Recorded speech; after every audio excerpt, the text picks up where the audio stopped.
Hello everyone, in this video, I'll be translating and summarizing the latest Urdu broadcast by Moeed Pirzada to make it accessible for our English-speaking audience. Let's go through the key developments and insights in Moeed Pirzada's words. On Tuesday, 15th July 2025, two developments happened in Washington related to Pakistan. First, Pakistan Global organized a small briefing for congressional aides and human rights organizations on transnational repression, where I was the moderator. We reached the Congress building around 7 to 7:30 in the morning. The second development was the same congressional hearing by the Tom Lantos Human Rights Commission, known commonly in Pakistan circles or newspapers as the Zulfi Bukhari hearing. That hearing was very significant, majestic and strong. The most remarkable, powerful and well-organized proceeding on Pakistan that I have seen in Congress so far. The participants from Congress, their witnesses and their aides were very well prepared. The entire situation of Pakistan was discussed openly. Media montage, Imran Khan press conference, PTI rally, women's rights protest in Pakistan, Ahmadiyya community gathering, Afghan refugees in Pakistan, demonstration outside military court, Imran Khan, Pakistan Tehreek-e-Insaf, human rights, women, Ahmadiyya issues, Afghan refugees, overall political conditions in Pakistan, political prisoners, military courts. Everything was openly discussed. Unfortunately, very few people saw it live. Pakistan Tehreek-e-Insaf broadcasted it live on their YouTube channel. The last time I checked, about 19 to 20,000 people had watched it. Only about 5 to 6,000 watched it on the Tom Lantos Commission's platform. Even if hundreds of thousands watched it elsewhere, that would still be low. But before going to that, let me briefly mention the earlier briefing that took place in the morning, lasting about an hour and 15 minutes. Pakistan Global organized it with the basic purpose of briefing congressional aides who deal with the issue of transnational repression, as well as human rights organizations like Amnesty International, Human Rights Watch, PEN America. Representatives of Amnesty International and PEN America were present. The central point was that congressional aides ultimately shape their congressmen's minds, and they take notes quickly when briefed to make them understand a topic. They were very successful in conveying that transnational repression is a phenomenon that seems to target helpless Pakistanis. Currently, American law enforcement agencies document this, but they think it is happening only to Pakistanis. In reality, transnational repression is a new technological challenge and problem that fundamentally challenges American constitutional guarantees like the First Amendment. If an authoritarian regime like Pakistan's gains confidence that if someone protests, speaks loudly, tweets or posts on YouTube in America, they can capture his relatives, business associates in Pakistan, and harass or imprison them, then transnational repression would grow. Turkey, Iran and other countries are also into this, and African countries could follow. The US is a country built by immigrant communities. If they all start this, the US Constitution will effectively die. This was a big realization absorbed by the congressional aides, and we succeeded to a large extent in this communication. It's a journey with many steps. Now, coming to the Zulfi Bukhari hearing of the Tom Lantos Human Rights Commission. There was significant controversy around it. One controversy was that many expected a large panel with many American members, but only in the last 1 or 2 days it became clear that the panel was different, smaller and composed by the congressional team. Let me first tell you the names, then explain their significance and importance. Zulfi Bukhari from Britain attended with his lawyer Jared Genser, a very prominent human rights lawyer in Washington who works for a strategic firm called Precise. He was probably the main brain and architect of the hearing. Then Sadiq Amini, an Afghan think tanker who previously worked at the US Embassy in Kabul, a very opinionated expert on Afghan affairs and a big critic of Pakistan. And Ben Lin, advocacy director at Amnesty International in Washington, D.C. These four were the main witnesses. At first, when we heard their names, we wondered if some compromise had happened, whether something strange was going on because there should have been Americans and media people too. But this was a great combination thoughtfully chosen by the Tom Lantos Commission. Its significance is that Zulfi Bukhari represented Pakistan's opposition viewpoint, Pakistan Tehreek-e-Insaf's, or the government's opposing human rights perspective. He spoke about the human rights situation, treatment of opposition, political prisoners, street protests, media conditions, courts and so on. Jared Genser explained the legal significance and background of these issues and how Pakistan's authoritarian regime uses its courts, which have no independence, to control Google and YouTube through bogus trials. This was a groundbreaking debate established before Congress. Sadiq Amini was very important, openly criticizing Pakistan's human rights violations against women, minorities, Afghan minorities, Shia, Ahmadis and others, things no Pakistani dared to say so openly. His words shocked Pakistanis present in the room, who were terrified by what was being said. For example, when he said Imran Khan has an authoritarian character but can be seen as a spokesperson of Afghan Taliban, that was strongly countered later. Zulfi Bukhari objected to that, saying Imran Khan was never a spokesperson for Taliban, but a pacifist believing in peace. Since the US Army couldn't defeat Afghan Taliban in 20 years, Imran Khan argued that peace and negotiation are necessary in the region. Then a Democratic Congresswoman, I forgot her name, there were 2 Democrats and 1 Republican on the panel, and Ilhan Omar joined later, agreed with Zulfi Bukhari's explanation of Imran Khan's political profile and reasoning. Ben Lin supported the other arguments with statistical evidence, as Amnesty International carefully presented their perspective. This panel of 4 had a beautiful combination of perspectives and expertise. The 2.5 hours of the Tom Lantos Commission hearing on Zulfi Bukhari was riveting. At no moment did the attention wane. People felt very moved and watched it with great interest. To mention a few points, Zulfi Bukhari explained to the Commission that Pakistan's judicial system was already weak and had collapsed after the 26th constitutional amendment. Courts are under executive and military control.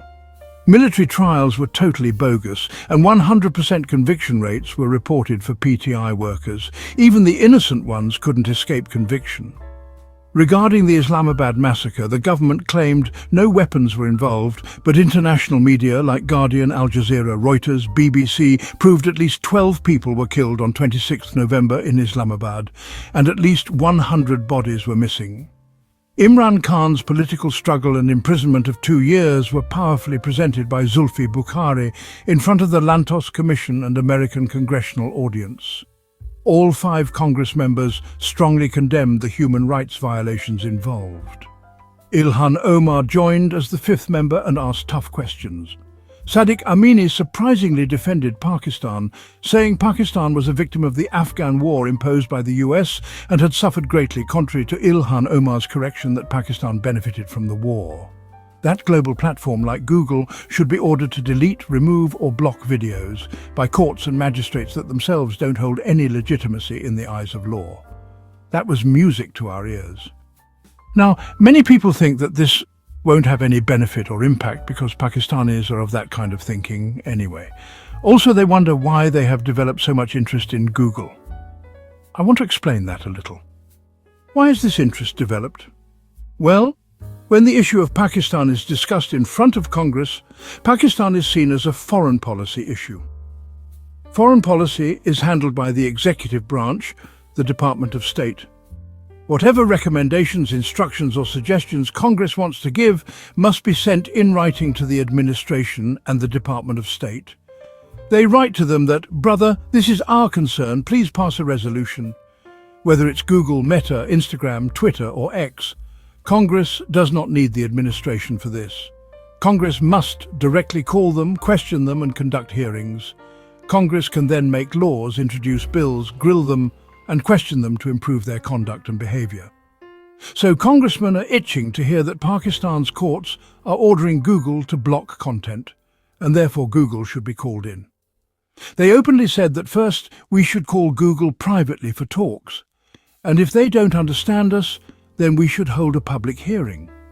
The mood there clearly shows that soon there will be hearings regarding Google, YouTube, and possibly all other large tech firms, including Twitter, now called X, and Meta, which is Facebook. Now, what effect will this have? Many people think Google is a private company, and private companies can make decisions in their private matters.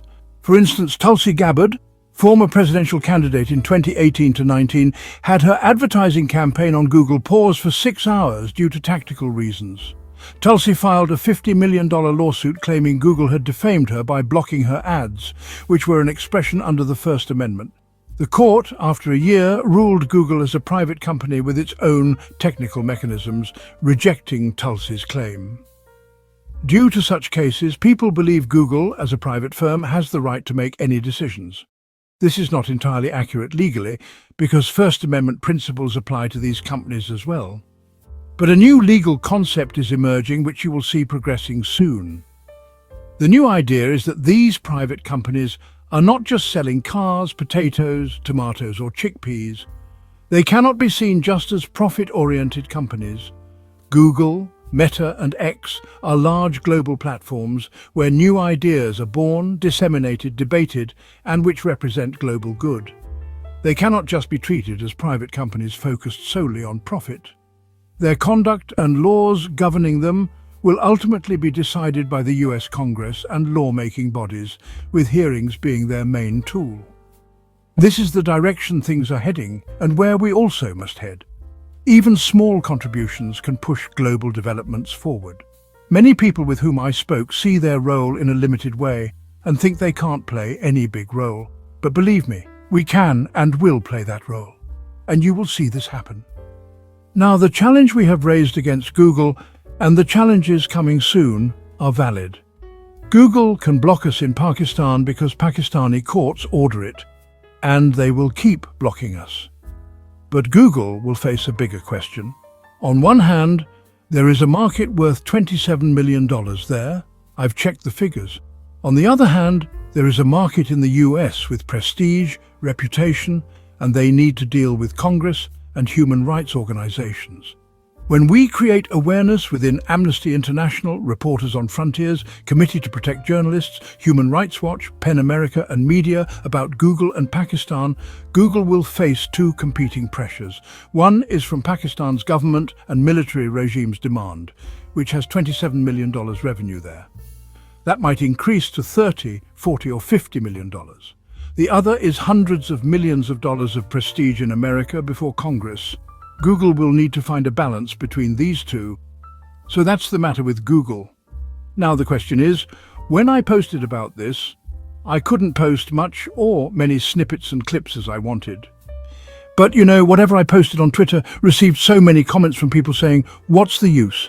Many hearings have happened before, no impact, Imran Khan's release won't happen, it's all drama, nothing will come out of it.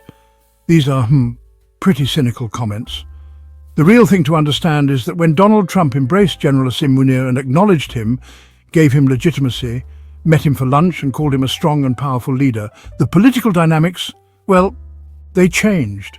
Just as a 3 to 4 day war between India and Pakistan changed internal political dynamics in Pakistan, Trump's acceptance of General Asim Munir as the man in charge changed the political equation in the United States for the Pakistani community, Congress and the Department of State.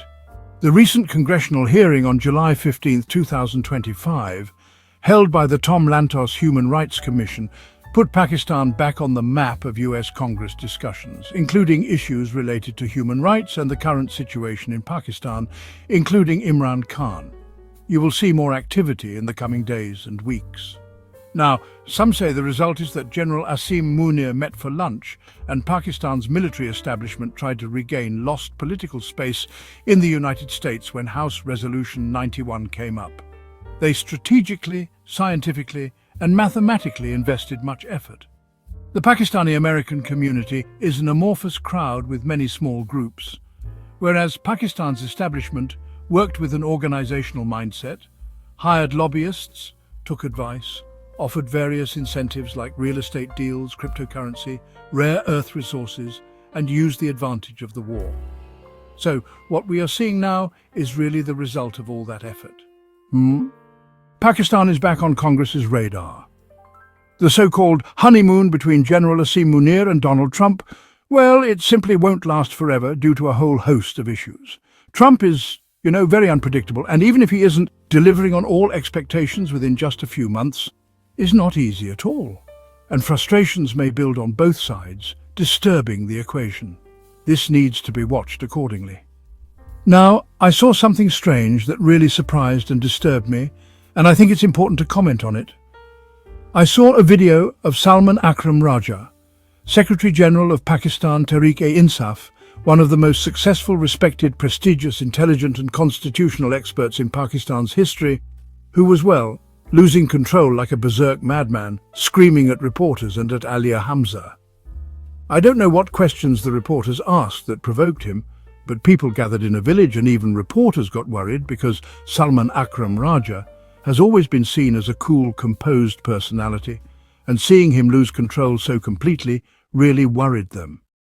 The context here is that 2 days before a press conference, Khyber Pakhtunkhwa Chief Minister Ali Amin Gandapur announced that instead of 5 August, they started a 90-day campaign for Imran Khan's release. When Salman was asked about Aliya Hamza, Punjab's chief organizer, he said she had other commitments. Aliya Hamza responded with a cynical tweet saying she wasn't aware of what commitments. Everyone knows that the GHQ, or General Headquarters, was behind this decision. Salman's angry outburst has led some to believe Aliya Hamza is involved in power politics in Punjab, causing Salman's frustration. I don't think that's entirely true. There might be bad dynamics or bad optics between Salman and Aliya Hamza, which, happens in politics. Salman is not a traditional politician, but a well-educated, straightforward, intelligent lawyer. The real issue is an unmovable force, GHQ and Pakistan's generals, whose demands and doctrines are static, and you simply cannot debate or fight them. Frustration builds because of them, and Salman's frustration is because of that, which he unfortunately took out on Aliya Hamza or someone else. I think Salman Akram Raja should take a short break, spend time with his old friends and refresh himself, because when this state of mind is seen, it is quite dangerous. And it is not related to Aliya Hamza, because this state of mind, when it happened, it was clearly due to the pressures and demands of the ISI and Pakistan's generals, whose demands and doctrines are absolutely static and non-negotiable. You cannot debate with them or fight with them. The frustration builds up from there. It is like a poor man who, if his boss scolds him harshly or gives him a hard time at the office, when he comes home, he vents his anger on his wife and children. Sometimes the children suffer the consequences.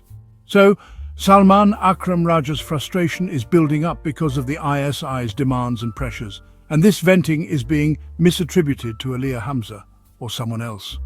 In my opinion, Salman Akram Raja should take a little break, 3, 4, 5, 6 days, spend time with his old friends, people who are his good companions, chat and relax. Because the state of mind that is visible from that video is quite dangerous. And it is not related to Aliya Hamza, because this state of mind, when it happened, was clearly due to the pressures from the ISI and military generals. They are an unmoving, non-negotiable force with static demands that cannot be debated or fought. The frustration builds up and is misplaced onto others. That wraps up our translation of Moeed Pirzada's video. I hope this English version helped you understand his message better. Please like, share and subscribe to Awami Lens to help our community grow. Don't forget to leave a comment below and let me know what you thought of this effort.